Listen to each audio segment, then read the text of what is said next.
remarks by you and then Dr. Violet. It was really in my mind, running in my mind that I will take up this issue to Mr. Abdul, but somehow my script was taken up by you and which were delivered. Well presented. Yes, the accreditation and ranking is one of the. I hope I'm clearly audible to all of you. Am I clearly audible? Yes, it's hearable. Yes, we can hear you. Yeah. Go on. So, Yes, you are very clear. okay, just a moment. I'll just share my slide.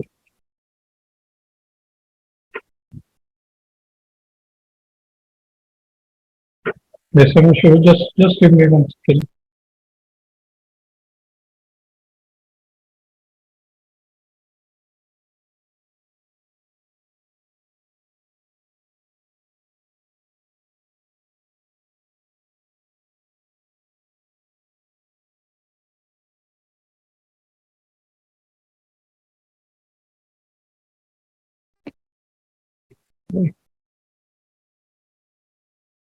So, is there any technical issue or something like that?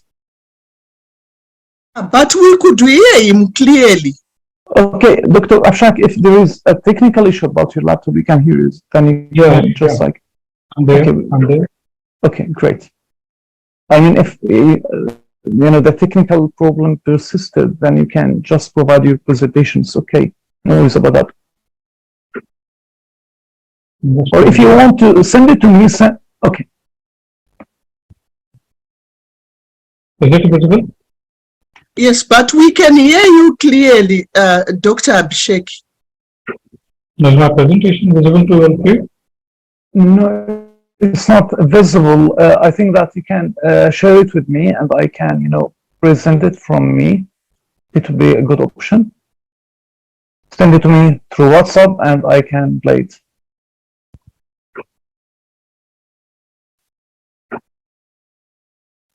Okay, now I think that we can see your presentation.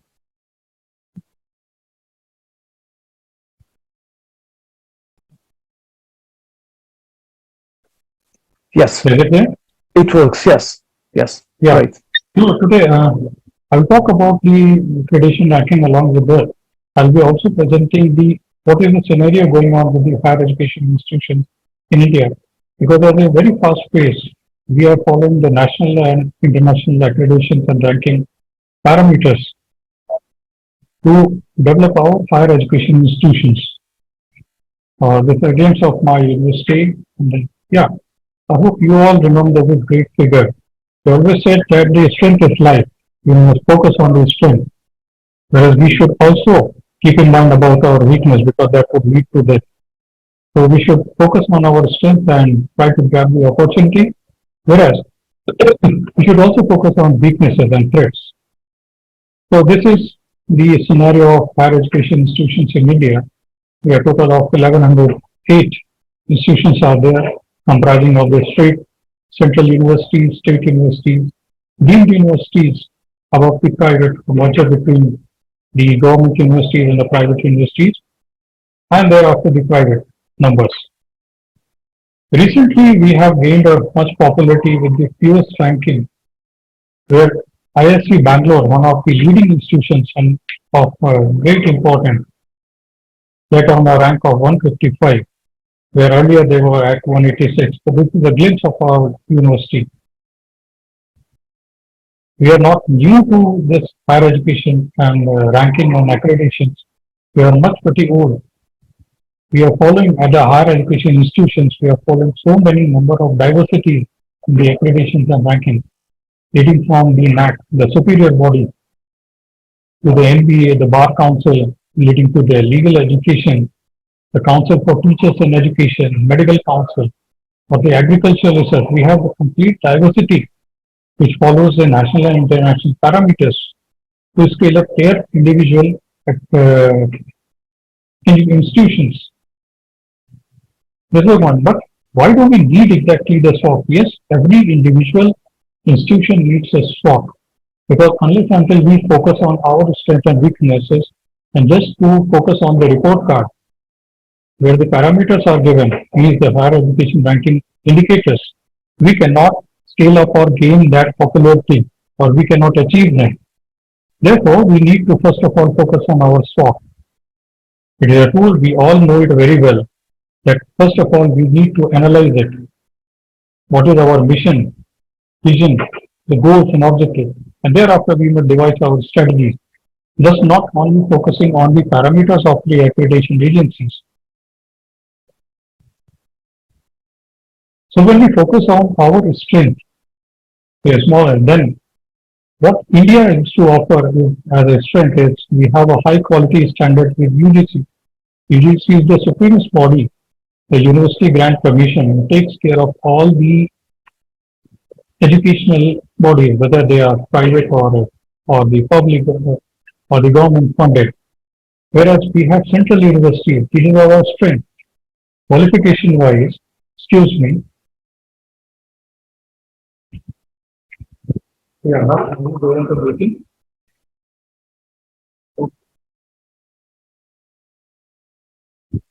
I'm sorry for the inconvenience. There's another separate meeting on our education. No, it's okay. University. It's I'm very, okay. very sorry. No worries. And It's there okay. we have a huge chunk of qualified and committed teaching faculty who are really enthusiastic in coming up with the lot number of projects and patents and publications. Along with, they also keep on encouraging the students because they are the budding class who need to be embedded with such kind of encouragement so that they can come forward and understand the higher education body and the parameters which can lead to greatness of their institutions. Yes, we have a great association with the technical institutions, the international and national, that is providing us an edge. But yes, fewer of the weaknesses are also there, which I would also like to have your observation on this so that we can develop ourselves. Like we have few trust for goals, a low expertise in the computer field is yes, still there. We have lack of awareness about the resources for the poor and communication skill is one of the factors in this. We have a liaison with the external environment and to improve our consultancy services also. Shortfall in patents in non-technical areas, which we have seen that is on a rising trend in other universities, in the other countries. We have still not been able to initiate more driving forces in the initiation of startups, which can give up more industries and startups and more new medium small scale enterprises. When we compare our opportunities, yes, we have lot many government agencies, foreign bodies who are helping us in this factor. A high demand of IT sector is there, and the IT policies need to be merged with the universities so that they can develop some platform where the IT integration and AI is one of the most lucrative things that can be embedded in almost every field where it could be technology driven. We foster for the collaborative online international learning because then only we can, as Dr. Violet was saying, that though we cannot compare all the institutions, but yes, the brain is there, the human beings are common. They are not dependent on the economic factors. But yes, through an online and collaborative factors, we can make up them or we can consolidate them on a single common platform. Then yes, we have gained number of foreign institutions and the development of e-content. Yes, e-content is one of the major, I like it very much because that helps the student to access their handouts anywhere from any platform and at any place, anytime. The challenges what we are facing at present as that we are not able to imbibe that kind of interest among the students to become a faculty, to pursue their inspiration as a faculty, to move ahead. Because every undergraduate or postgraduate student that runs behind the placements to grab the job so that they can start their earning. But because this academic field takes a lot of initiative and efforts to come on to that level. That was all from my side, a small glimpse I could, whether though I was making somewhat more vast, but yesterday I shared with Dr. Mustafa that I wasn't well and I met with a small mishappening. That's why. So yeah, I'm open to the floor for any kind of question or even I would yes, Dr. Mustafa. Okay, Dr. Abhishek, many thanks for your presentation. It's much appreciated. Actually, we highlight the important role that education system that India is playing nowadays because we believe that the number of universities and number of quality assurance agencies in India itself is huge and very big, so that it had that very high impact, very great impact on the international prospect of higher education, not only for our ranking, but for all over the world. I mean, when you talk about patent applications, when you talk about the number of universities, the number of labels, okay.